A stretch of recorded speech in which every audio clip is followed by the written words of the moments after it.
Sneakers and Cleats, the podcast. Welcome back to the Sneakers and Cleats podcast. It is Thursday, May 8th. This is episode 194. Chuck Miketinac, Matt Roy on tap. Getting a lot of Cowboys, a lot of Spurs going on tap. Yeah. Get your right arm ready. Gosh, I need something like that right now. Anyway. Do you have a favorite? Do you have a favorite beer on tap? Depends on where I am. But my favorite beer is here we go.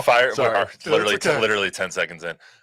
Favorite beer is Firestone 805. It's a honey blonde ale. They have it actually in a can up at Mellow Mushroom up on 1604.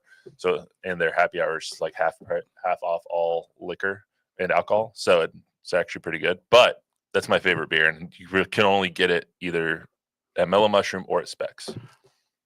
I have become a bit of a beer snob in my old age, as you know. Yes, I think I've brought some samples to see if I can drag anybody over into my territory. But any German beer, anywhere, I don't think I've run into a bad one yet.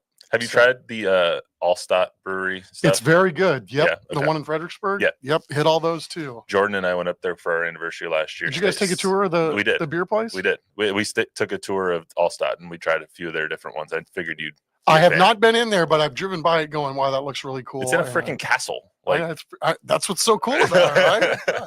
Favorite beer? Lone Star, 16 ounce. You're no fun. That's hardcore, man. Yeah, right. Well, it's great because you leave a little bit in the bottom when you throw the can at the stage, it makes that beautiful spiral. So you're the guy throwing stuff at the stage. Why are you throwing it at a stage? Because the band's playing. Are you booing them? No, that's how you show them you love them. What if you hit them with the can? Even more. Okay. Anyway, remember to subscribe to the News 4 Fox SA YouTube channel. Please refrain from doing that at home. Yeah, please don't throw anything at people on stage. Download, review the podcast version if you're so inclined. We got a lot of things to get to. Cowboys finally made a big splash, trading for George Pickens yesterday, the disgruntled Steelers receiver. Love all angles of that, how it may work, may not work.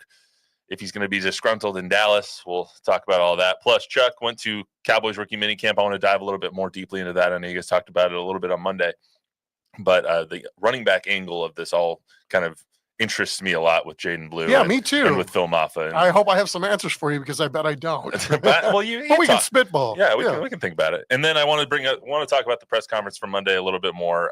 We talked to Keldon Johnson on Tuesday. We were kind of just in the same area as him doing a story, and he was kind enough to give us a few minutes of his time, answer a couple questions about Pop and Coach Mitch after the very emotional day on Monday. So that's where I want to start today. I know you guys talked about it a lot on Monday. Shout out to Zach and Don and you who did a fantastic job. If you guys didn't hear the Monday podcast, go back and listen to it. They did a great job. Spent about 20 minutes breaking all of it down. Thought it was very, very well done. I want to start here for a couple of reasons. One, because of that. Two, because I didn't get to comment on it on Monday, and I have some thoughts. And then we also got to talk to Keldon. So my thoughts, just very quickly. You saw a little mixed reaction when you saw Pop come out from a lot of people. Mm-hmm. It was either sad or beautiful. It was one of the two. Upon seeing it, I was on the sad side. I thought that it was like, wow, it was a real punch in the face to you, or like a reality check of just like, he clearly couldn't move his left arm very well. He clearly couldn't move his left leg very well. His speech was slowed and seemingly impaired, not by any other impairment, but just by his stroke and whatnot. So it made me sad in that kind of way. But the more I thought about it, the more I talked to people like Don, the more I read the Mike Finger article, which is fantastic, by the way. If you haven't read the article about Coach Pop living up to the moment, go read it in the San Antonio Express News, because it was absolutely fantastic. I thought about it more, and I was like, you know what, this actually was exactly how it needed to be, because the public, I think, needed to see Pop to know that it was the right decision for him to step away, because I think everyone was holding on hope. Like, even if Pop retires, will he come back and take over like Pat Riley did for Stan Van Gundy in the early 2000s, or like Pop did in 1996? I think that the public needed to see that, like, this is done. Coach Pop is now El Jefe. He is not coach anymore. He is El Jefe, and he is Senor Popovich. I think that Mitch really needed the backing from Pop publicly as well, knowing that, like, Pop saying, I love this man, he's going to do a great job. All of that was fantastic. And then more to the point of Mike Finger's article, it was really important to Pop that he met the moment and to have Manu and Tim alongside him and to see all of that as kind of a symbol of like, I might be done coaching, but I'm still here. I'm still the patriarch of this. Like, I'm still alive. I'm still well. I'm still involved. I think it was very important for him to do that and to make sure that the continuity of it all was very, very, was still there. So the public knows that, the media knows that, everyone who supports the Spurs know that, everyone on the Spurs knows that. And I think it was a very symbolic gesture of all that. So can you just, for people who didn't listen on Monday, can you catch everyone up on your thoughts? Well, I'll spin it a little differently this time, just so you know, and for the sake of redundancy. But I too was like you when I saw Pop walk out there.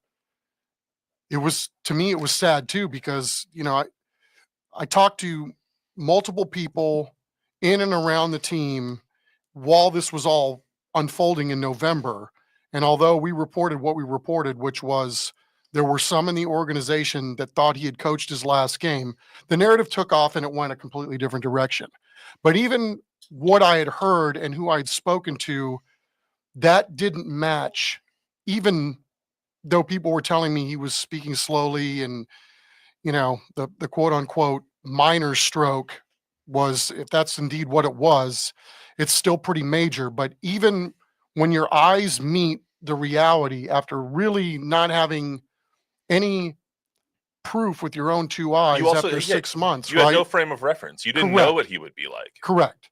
So, I mean, I had a sense of what I thought I might see, but after 6 months of rehab, I didn't expect to see what I saw earlier this week. So in that regard, I too had that same sense, was I can't believe that this has been, I don't know how to say it. I mean, I can't believe that this isn't exactly what was told at the beginning, and the narrative that was allowed to run off and go was nowhere what the reality really is, which is he's still got a long way to go on his road back. When you hear for the last 6 months, like he's attacking his recovery, he's doing great, he's getting better, he's doing all those things, and then you see the point that he's at, it leaves room for interpretation and your imagination a chance to run wild of where he was in November. And some of that came out in I think it was a March ESPN article that said he had to relearn how to walk and had to do all those things. And I think we all took that struck me when you and I talked about that on the podcast back in March, and that struck me a little bit, but I don't think we really grasped the scope of it until we saw him with our own two eyes on Monday. That was for me. I mean, again, I don't want to beat this into the ground. When this happened, when it was announced, we reported that there were some in the organization that felt like he'd coached his last game. That to me was pretty damn serious if somebody's making that statement, especially if you trust where those people are in and around the team.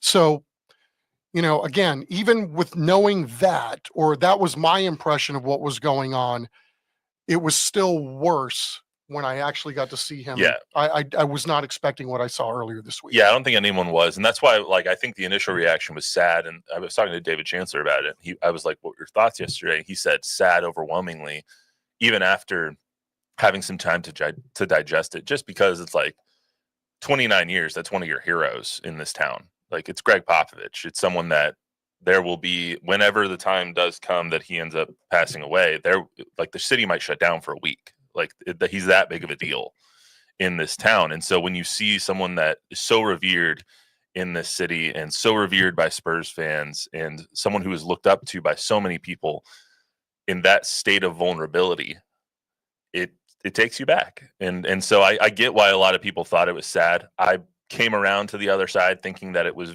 the symbolism of everything was really beautiful, especially with Timmy and Manu there, helping him sit down, helping him stand up, helping him take the jacket off, like all those things. And hearing the stories that Timmy and Manu have been there every single day at the Rock for his rehab, pushing him, getting some payback, as Coach Pop said. Like, I thought all of that was very, very beautiful. It was brave. I mean, you know, for Pop to put himself out there like that, and my respect for him to do that, knowing that he's repulsed by a lot of attention and, you know, putting himself out there, you know, so for him to do that as he works his way back from this brain injury, again, I don't know how you can do anything else but salute the man for doing what he did. Absolutely. And we didn't hear from a lot of players. We haven't heard from any players actually since that happened. So on Tuesday, we were out shooting a story on this local boxer named David Cardenas, and he and Keldon are very tight, David and Keldon Johnson. And in fact, David, who is a 20, I want to say he's 20. He just graduated from Edison High School less than 3 years ago. So he's got to be either 20 or 21. Has been staying at Keldon's house, training with Keldon over the last 5 weeks because he has a fight on Saturday. So those two have grown very close. So on Tuesday, when we were out there getting interviews with David, KJ was there, and he was nice enough to answer a couple of questions about the Spurs and about Coach Pop and Mitch. So this is what he had to say. Well, I mean, we seen Pop, we seen the progression. I mean, honestly, I'm just happy that he's healthy, and that he's in good spirits. That's all that matters. I feel like he's recovering. At his pace, he's doing a great job, and that's all that really matters. That makes me happy seeing them healthy. So it was kind of like, it was a cool moment, him passing the torch kind of to Mitch now, and now it's Mitch's show. For sure. I mean, Mitch is going to be an amazing coach. I mean, he's worked hard, he's putting the time, and I feel like he has everything that he needs to be a nice, great coach. Yeah, I mean, thank you to Keldon for taking a few minutes. It was a gym on the south side. It was actually like behind a house. It was kind of odd. But anyway, it was a lot of people there. Yeah, thank you to Keldon for taking a few minutes. We asked him like off cam first, like, are you okay with answering questions? Because I don't want to get in trouble with the Spurs, but he said he was fine with it. So anyway, why should you care about that? That was nice that he did it for you. Yeah, absolutely. And, Keldon's a cool dude too. He's got a whole ranch. He said he's going to put David to work on the ranch after all this is done. He impresses me on so many levels with his ability to kind of make his way around town and show his support for certain things. The way I understand it, he was in Las Vegas over the weekend to watch the other Cardenas fight. And that was there's a hell of a another fight too. unrelated boxer. Ramon Cardenas fought in Vegas and against the monster. Yeah, again, and Devin Vassell and Keldon were out there. Then he flew back. And I can't remember if he was at the press conference on Monday or not, but and now he's here helping David again. So I thought the comments from Keldon were great. I mean, it's exactly what you'd expect from a Spurs player to say about them. But what keeps taking me, what keeps striking me is every time you ask a Spurs player about Mitch over the last 2 years, it's always been nothing but fantastic things. And please believe that no matter what happened, one, there's an ESPN article that was written by, I think it was Brian Windhorst, that said talks around the league that people, it was Mitch's job, no matter what. Like even if Coach Pop retired and they were never going to open that job up, it was always Mitch. And one of the reasons I think that is because I think there's every single person in the Spurs building believes in Mitch, in the person that he is, what he has shown over the last couple of years, what he showed everyone last year, and the development that he believes in professionally and physically with all the players. I think that every single person in the building knows that Mitch is going to do a good job and believes that Mitch is going to do a good job. And so hearing that from Keldon, hearing what we heard from Pop on Monday, hearing what we heard from all the players after the season and during the season, I think it was fairly obvious that no matter what happens this season for the Spurs or next season for the Spurs, Mitch is the long-term answer. I don't know if he's the long-term answer.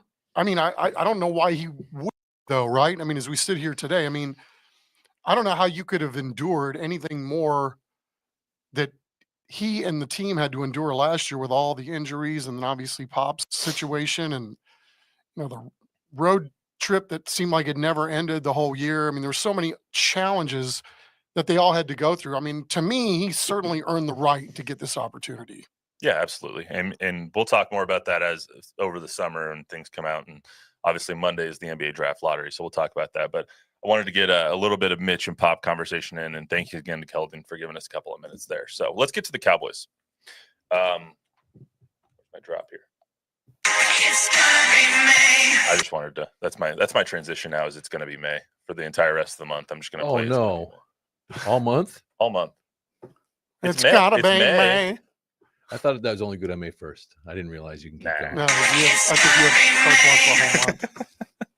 That's the way I understand it. You guys ever see that Kevin Hart stand up when he has like these these flames that shoot up. I don't know how into stand-up comedy everyone is here, but he has these flames that shoot up, and he's like, every time I need to get you guys' attention, I'm just going to say, bust some fire up on the ass. And so the pyro goes on. That's what I'm going to do now. Every time I need someone's attention, I'm just going to play It's Going to Be Me. Anyway, so Chuck, the Cowboys traded for George Pickens yesterday. They trade a third rounder this coming year, so 2026, and a 2027 fifth rounder for George Pickens and a sixth rounder in 2027. Pickens is heading into the final year of his rookie contract, so it's really just a one-year deal, kind of a prove-it trade. Thoughts on the trade? I like it. What's not to like? Rookie deal? I have things that are not to Prove like. it We'll get into year? that. The guy's wildly talented, similar, maybe thinner version of CeeDee Lamb. Yeah. Guy can stretch the field, got amazing hands. And the one thing he does, stretches the field. I mean, the fact that this guy's averaging 16 yards a catch in his career is absolutely astounding. That's number one in the league with the 44 receivers that have at least 2,000 yards receiving the last 3 years. So I don't see a downside to any of this.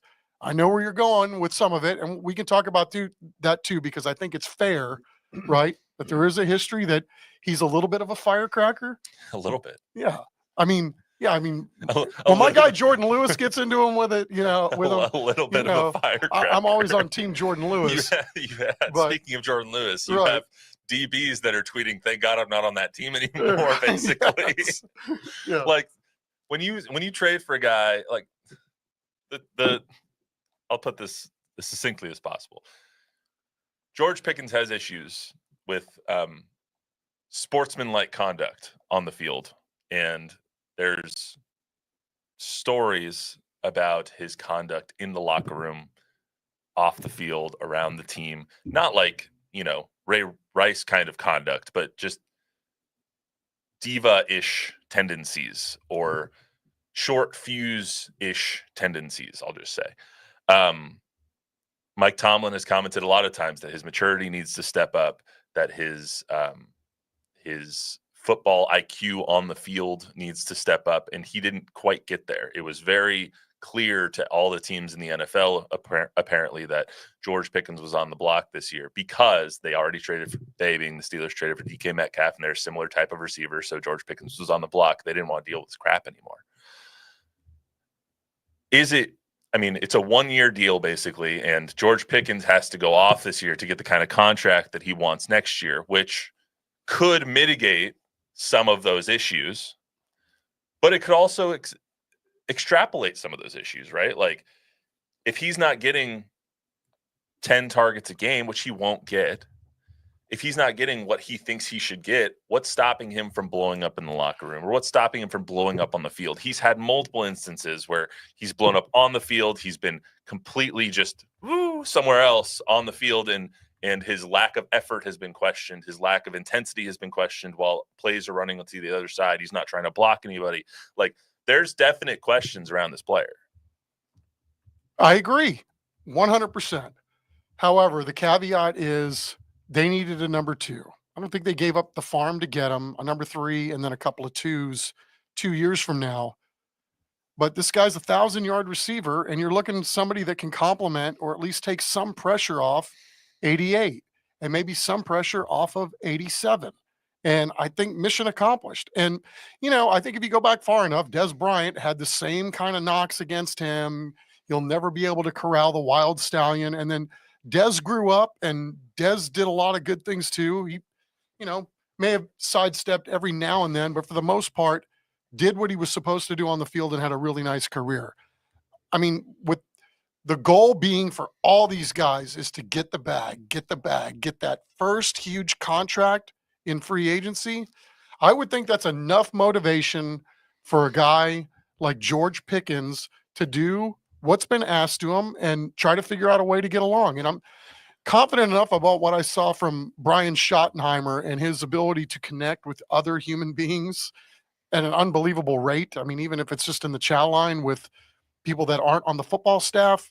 I mean, I just think it's worth the risk at this point. I mean, what are you going to do? Blow up a team that won a bunch of games last year? No. I mean, I'll say this, and I'm just playing devil's advocate here because I do like the move.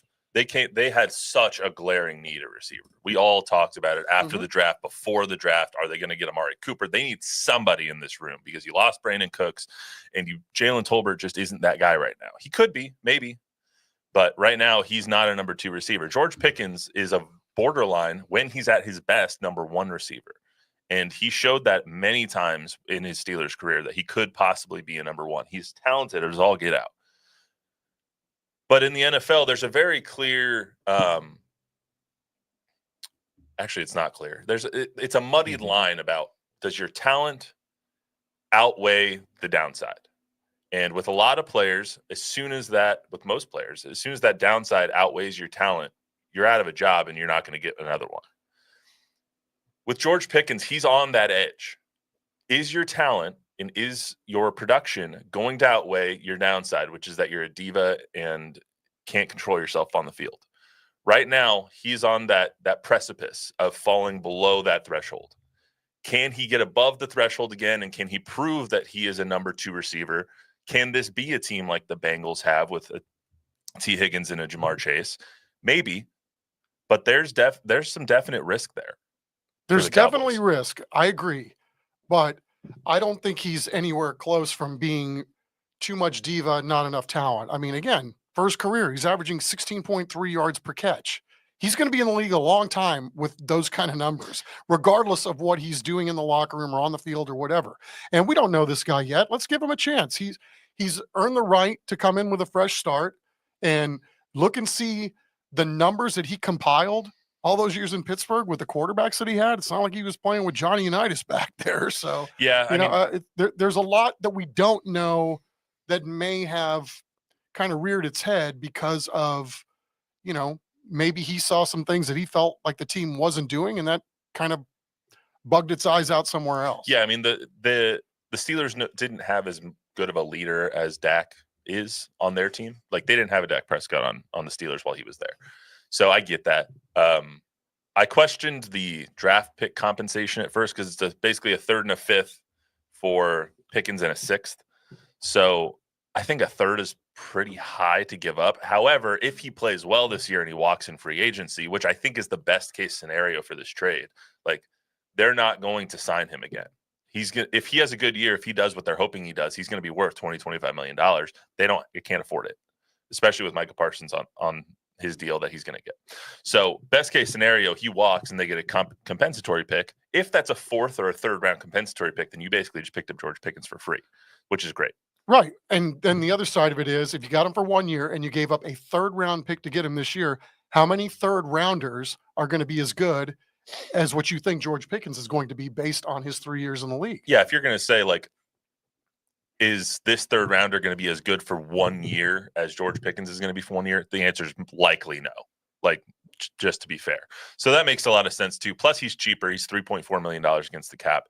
And for a team that loves a deal, like the Cowboys do, that makes a lot of sense. The other concern I have is the Steelers have a really, really solid history of selling high on receivers. Yes, Antonio Brown sold really high on Antonio Brown. Then he kind of went off the deep end. His threshold was quickly down here for his antics. Martavis Bryant, Mike Wallace, Plaxico Burress, the list goes on and on. I think Emmanuel Sanders is one of the only ones that actually lived up to the hype when he left the Steelers. Shout out to E-Man for the Broncos. And he had a long career afterwards. But the list kind of goes on. Marcus Wheaton is another one. The list goes on and on for Steelers receivers who don't do well outside of Pittsburgh. So there is a concern about that. Chase Claypool, another one. I'm just thinking about him. The list goes on and on. So I am a little worried about that because there has to be something there that, like, the Steelers don't just give up on people unless they future with that player. So I think, my view of that, without really,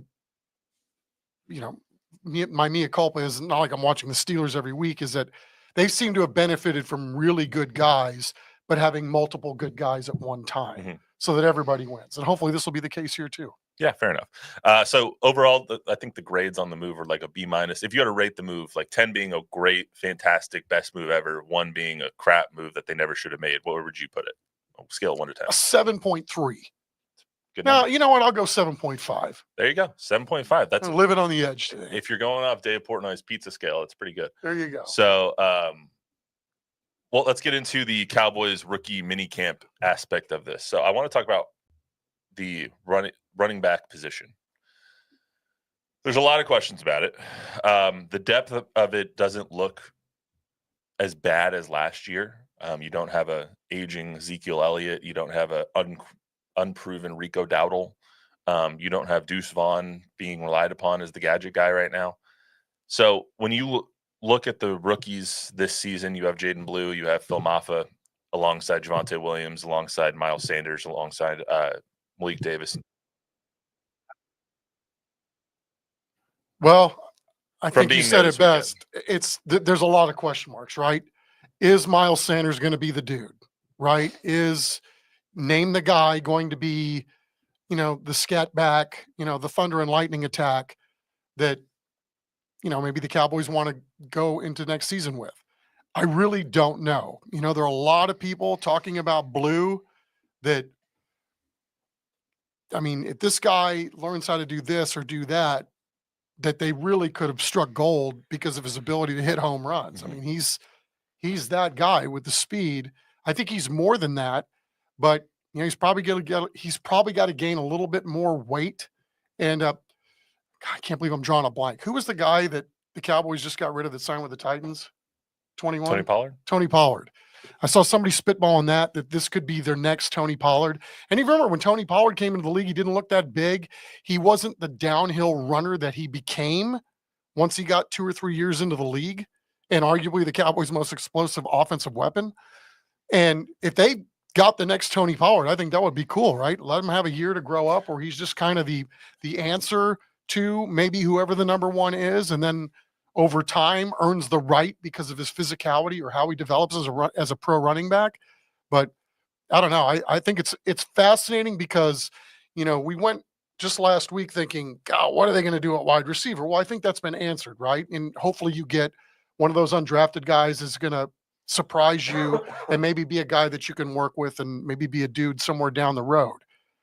This position, there's plenty of bodies back there, Yeah. but I don't know that we're any closer to understanding what is it going to look like when they take the field in September. Yeah, but when was Tony Pollard his best, right? Is when he was the lightning to someone else's thunder. When it was him and Zeke is when Tony Pollard was at his best. Yes, he ran for 1,000 yards when he was the lead back. But when he was, I think you and I are agree on this. In that playoff game against the Niners, when Tony Pollard broke his ankle or broke his leg, that completely changed the entire game. He was the game plan. Yes. For the Cowboys. He was the game plan. Because he's their best offensive weapon at the time. So they didn't have but my point here is that they didn't have a backup plan for him. Correct. But at that time, he was not the lead back. He was the second back. Well, but I think that was in name alone, right? Fair, but there was a hammer to go along with his speed. But Tony Pollard, before he broke his leg, and I didn't really see what he did last year, so I'm not going to speak to any of that. But before he broke his leg, he was a different kind of running back than when he came into the league. Way more physical, way more than he was when he first got to the league. He was finishing guys off as opposed to just looking to make a move and then, die for an extra yard. He was a one cut. He was a one cut back. Put your foot in the ground, get upfield. Yeah, and I think that's the thing with Blue is that he's going to be really good coming out of the backfield. Again, another weapon for Dak to utilize in the short pass. It's going to make the quarterback look better when you can find guys like that. So, I don't know. I'm curious to see what these OTAs look like. Who's gotten the impression of the coaches early? What is the plan as we sit here in it's gonna be May, as opposed to what is it going to look like in September or even going into training camp? Don't tempt me with a good time. I'll play it again. I think a lot of people want Blue to be the number one back. I just don't know if this year that's going to happen. It seems like either Miles Sanders or Javonte Williams is going to be the starter. One of those two. Someone's going to, show out in training camp and they're going to be the starter. Then you're going to have a bunch of guys fighting for playing time behind them. Blue can be that shifty, difference-making pace back in his – maybe Phil Maffa ends up being the lead back because Phil Maffa's really good when he was healthy. Will Shipley kind of took some of his carries away at Clemson. But Phil Moff is also a really good back. So I'm just interested to see kind of how the depth chart plays out. Javonte Williams, I've watched Javonte Williams for 4 years as a Broncos fan. He's very good when he's good, if he can see the hole. And Miles Sanders is really good too when he's healthy. Yeah. Right. I mean, last time he had a really good offensive line and he was healthy, they were in the Super Bowl with the Eagles. So Miles Sanders was really good with the Eagles. He just didn't pan out because he was on the Panthers, and no one pans out on the Panthers. So, I mean, they just cut Jadeveon Clowney today. Right. So, did it really? Yeah. It just happened like Cowboys. Right before he got it. Yeah, right. Dial it up. Yeah. It's going to be really back to Houston. That'd be cool too. It's going to continue. Oh, that'd be kind of cool. Yeah. Back to where it all began. It's going to be a really interesting offseason. Bob, anything before we get out of here? Do you have any other comments that will derail us for 10 more minutes? No, Okay. I'll be quiet. Okay, thank you. That's all we got for you today on the Sneakers Cleats podcast. Remember, download, rate, review, subscribe. Give us a 5-star rating. Tell a friend, tell an enemy. Monday is the NBA draft lottery. I can't wait to talk about that. I know Chip can't either. I know we can talk about this, that the Spurs have no chance basically to get the number 1 overall pick. They have them right where they want them. I'll tell you this. 6% chance the Spurs have was a better chance than the Knicks had it coming back from 20 points down last night. So you're telling me there's a chance. There is a chance. We'll see you on Monday.